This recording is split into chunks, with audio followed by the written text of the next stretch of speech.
G'day, legends. Can't believe I'm saying g'day. I'm an Englishman. But welcome back to Leading Our Own Way. I'm your host, Andrew White, and this week we're diving into an incredible chat with the amazing Luke Ambler, the founder of Andy's Man Club, a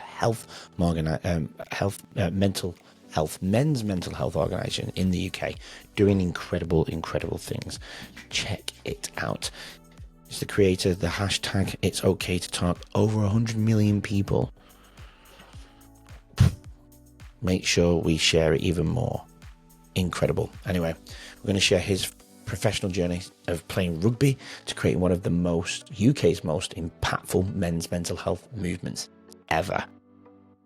Seriously. Luke's story, though, is something special. Today, we're going to kick off with his early journey and what sparked his passion for making a difference. Get ready for some real talk and plenty of laughs. Just two blokes having a real chat. The best podcast he's ever been on. He says it. He does. Anyway, here's the trailer with myself, and here's Luke. Enjoy part one here on YouTube, Leading Our Own Way. Book. Welcome to Leading Our Own Way. I'm your host, Andrew White, and this is the podcast that unveils captivating narratives of resilience and personal triumph. This podcast is for anyone seeking inspiration and insights on overcoming life's challenges. Follow and subscribe, and then we can lead together forever. Luke Ambler, welcome to Leading Our Own Way. How are you today, brother? Really good. Thanks for having me, buddy. Oh, mate, I'm so excited. We've been, we only met last month, but I've been talking to your people for months, so I'm really excited to have you here. It's such an honour to have you on the show. I know you're doing wonderful things, and this podcast is just perfectly, I think it's perfectly aligned for your journey, your story, and what you're doing in the world. But how's your day going so far? I know it's 11 a.m. there in the UK. I'm about to go to bed after I've filmed here.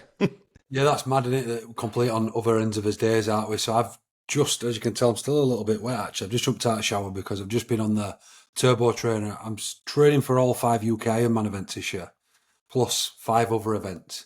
So any time I do get in between everything else, I've got to squeeze in swim, bike, run.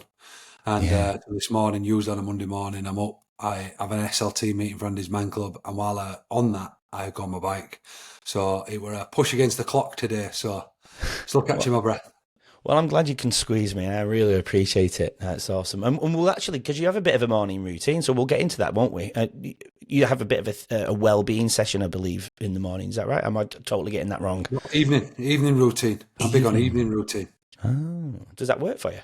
Yeah, 100%. I think people do speak about morning routine a lot, but there's no, you could have the perfect morning routine, but if you don't have a good night's sleep, pissing the wind at you. Ultimately. And so for me, sorry mate, you're big on sleep, big on magnesium, big on a cold dark room, big on sleeping as near to naked as possible. Pitch black. I normally try to have a hot bath before I go to bed, and yeah, I'm a big advocate for sleep. Sleep's my number one tool for well-being that people often underestimate massively. It's interesting we bring up sleep because I talk about sleep all the time on the podcast. The book Why We Sleep, Matthew Walker behind me.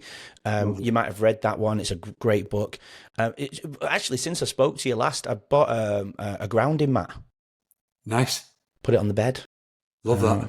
Yeah, I think it's working. Hopefully I'll see something change because I've really focused on me. I probably became a bit too obsessed with the sleep because when I was analysing everything in my deep sleep zone and everything, I probably got too obsessed, and then I started to lose more of it because of that, you know.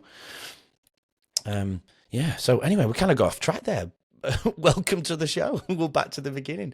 So before we get into your journey, you've got a fascinating journey. You're doing some wonderful things. However, though, if we could put your journey of what we're going to delve into today into a headline, let's say, what few words would you choose or string together that would make someone stop scrolling? Sorry, no, we don't want them to stop strolling. Lean in and think, I need to hear this story. I don't know if I'll make them lean in, but when you said the idea of a headline, what straight away comes to my head is don't take life too seriously. I'm really big on that. I'm really big on laughing, banter, jokes. We're going to find out I'm involved in some very dark, heavy work. And it's quite ironic because I love life, like genuinely love life, and I want to suck every second out of it. So for me, it's don't take life too seriously because before we know it's going to be over. Yeah. Where do you think that came from? That zest, that love for life. Then. Do you know what? I think probably somewhere it's always been deep down, but I think a series of tragic events that have Mm. happened over my life, more adult life as opposed to child. I know even in my child life, actually, you know, a lot of near death. They always say no one has had a near death experience often has profound thoughts, and I've had a lot of personal people close to me died or nearly died, and it gives you a grand perspective on life. And I just yeah, just each and every day I genuinely feel blessed. And it's not a corny saying of gratitude. You know, I don't like taglines, but I do genuinely wake up most days. Today I actually woke up a bit tired. Had a heavy week, but most days I just wake up and like, how good is it to be alive? Like, because any day, genuinely, and we say it, don't we? Like, you go to a funeral, we've got to live for today. But I don't know if it were a series of funerals and series of near-death experiences and other situations that happened where I just went, you've actually genuinely just got to take each day as it comes, like, because it genuinely could be a last. It could just be an heart attack. It could just be, you know, a freak accident. You just never know. And I just then think, what do you want to be remembered by? And I'm not worried about the world. You know, I really are. We'll find out in a bit some of the stuff I've been very privileged to do, but mine's about my world, you know, my own little world at home, and I don't always get it right, as we often don't. You know, we've all got our own flaws, but I just think that I am a big advocate for my kids grabbing the bull by the horns and riding the shit out of this thing called life. And if you're going to talk about leading, people follow, you know, they ultimately follow, don't they? So you've got to set the example. Yeah, absolutely. You if you were to die today, then would you have any ghosts of regret sat around your bed? Do you think? Not a single one. Oh, Genuinely, I love I had that. this from my dad recently.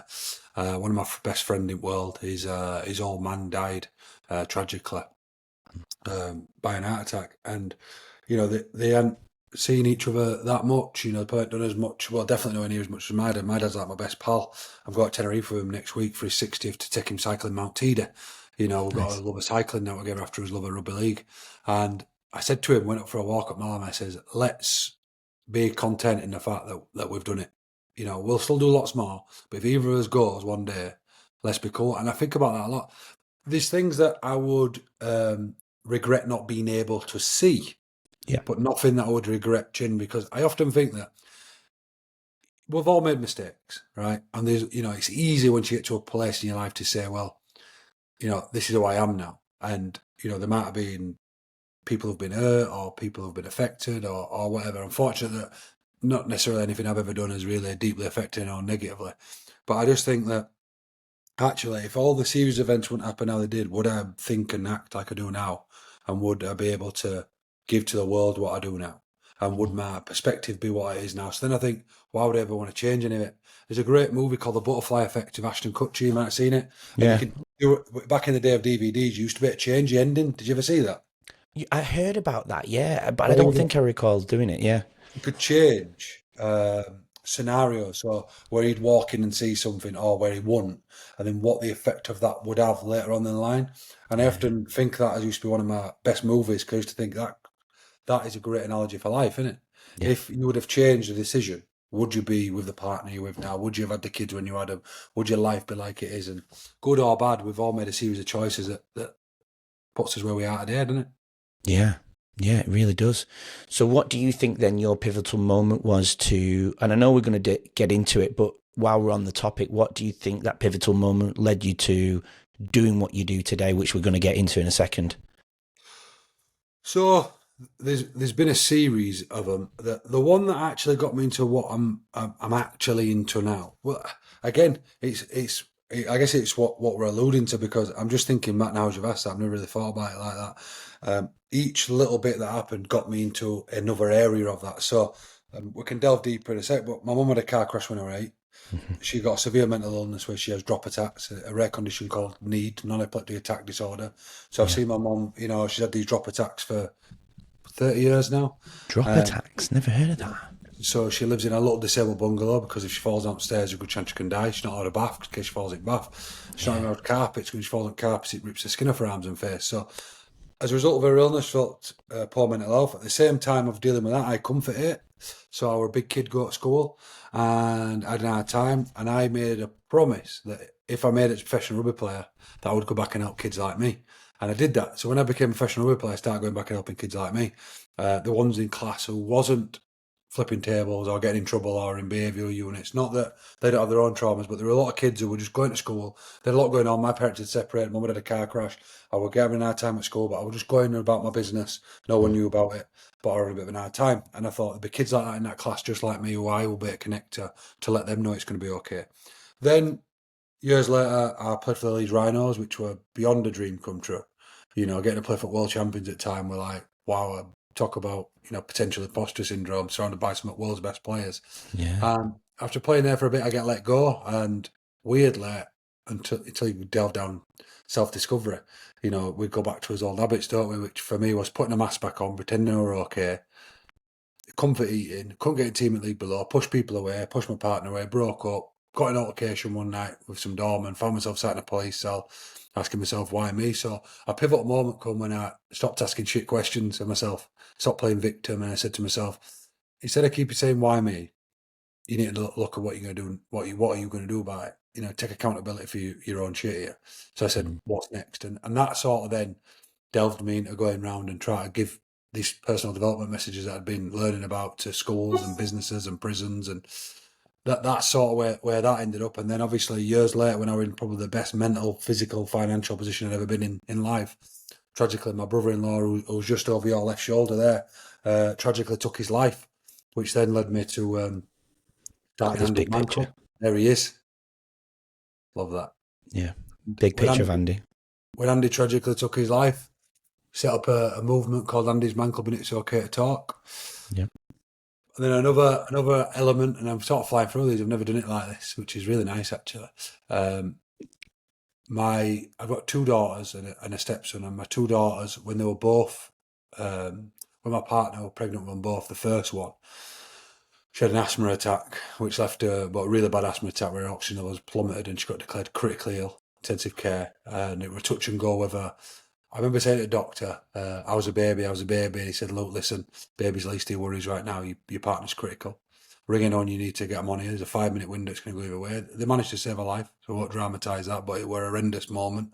And then when my next child was born, my wife already had preeclampsia, but she ended up with blood clotting of the womb. So as she stood up to go to the toilet with the nurse, there was blood everywhere, all over my leg, and I remember them saying hit panic button. It was a bit like the time we hit the panic button for the asthma attack, and it was a bit of a wow. And then I remember rocking my baby while the doctor's doing what he's doing to try and save my wife. And I remember thinking, regardless of what happens here, these kids need bringing up. And I remember saying that to myself. And from that moment, I just always thought, life's short, innit? Enjoy it. Yeah, wow. Yeah. A lot to take in, a lot to think about. All right, okay. We're going to go back. We're going to touch on those because a lot of people can take a lot away from you. Let's show people then, because the podcast is called Leading Our Own Way, tell us, how are you leading your own way now then, with everything that you do professionally and mentally and physically and emotionally? So there's 4 areas, we'll call it, where I'm a leader, if you could say. One is I run my own company where I have 7 staff who go out and deliver wellbeing interventions and cultural induction programs for MOD contracts. For an MOD contract all over the UK, they're out now. And my way of leading them is through action. So I lead through example. So they'll know that I'm the first in, last out. They'll know that anything that they've got, whatever big or small is going on in their life, I'm there for them and I've got the back. And I also lead through humour with them and through the others. So I think it's really important that culturally we have a laugh about stuff, and we definitely do. We're constantly having a laugh and a lead on that. And when it's time to get serious, flip to Andy's Man Club. I've got technically 2 leadership roles here. One is I'm chair of the trustee board, so I've got I'm going to show a picture of there Andy's Man Club. There he is. Hand up on that one. Wearing the black again. Always black. We've just made a joke before we came on air, everybody, about him wearing black. Always. Love that. Got to make governance decisions and lead that. And as a lad who started that when I was 26-year-old, it's been a whirlwind to go from being technically a kid out here, 26, or a kid, and starting this big movement, and now having 39 full-time staff and 3,000 regular volunteers. It's quite crazy. So again, with them, the trustee, I'm big. Anyone who tells you I'm big on humour. I like to make the best of situations. I always try and make people smile and people laugh. So weirdly, even though I'm the It's Okay to Talk guy, I'm probably not the guy who's going to pat you on the back and tell you it's going to be okay. I'm probably going to tell you a joke. I'm probably going to try and make fun of myself or a situation where people can go, should I be laughing now because I've just found out that someone's died or my partner's left me or thing. And usually people appreciate the break. And if you know, which I know you do, NLP, you know, it's about breaking cycles. So someone's in a self-loathing cycle and everyone's telling them it's going to be okay. Sometimes someone just going boom and hitting them with something completely different. It makes them laugh. And I think leadership-wise with that, it's the same thing. I try and be creative, bring perspective, but I like to lead with a smile on my face. And the last two areas where I'd say I'm a leader is and I'm big on this more than anything in my life, is as a dad. And people say you shouldn't bring your kids up different. I definitely do, and it's not because my stepson, because I treat him as if he's my own.